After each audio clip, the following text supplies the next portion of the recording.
Oh, that I were as in months past, as in the days when God watched over me, when his lamp shone upon my head, and when by his light I walked through darkness, just as I was in the days of my prime, when the friendly counsel of God was over my tent, when the Almighty was yet with me, when my children were around me, when my steps were bathed with cream and the rock poured out rivers of oil for me.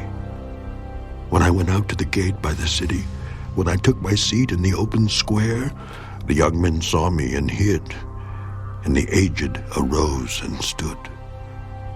The princes refrained from talking and put their hand on their mouth. The voice of nobles was hushed, and their tongue stuck to the roof of their mouths. When the ear heard, then it blessed me, and when the eye saw, then it approved me, because I delivered the poor who cried out, the fatherless and the one who had no helper. The blessing of a perishing man came upon me, and I caused the widow's heart to sing for joy. I put on righteousness, and it clothed me. My justice was like a robe and a turban. I was eyes to the blind, and I was feet to the lame. I was a father to the poor, and I searched out the case that I did not know. I broke the fangs of the wicked, and plucked the victim from his teeth.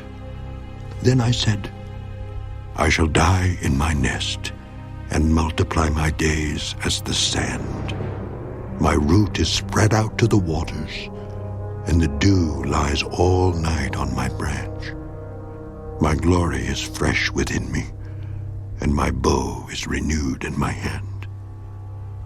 Men listened to me and waited, and kept silence for my counsel. After my words, they did not speak again, and my speech settled on them as dew. They waited for me as for the rain, and they opened their mouth wide as for the spring rain. If I mocked at them, they did not believe it, and the light of my countenance they did not cast down. I chose the way for them, and sat as chief. So I dwelt as a king in the army, as one who comforts mourners.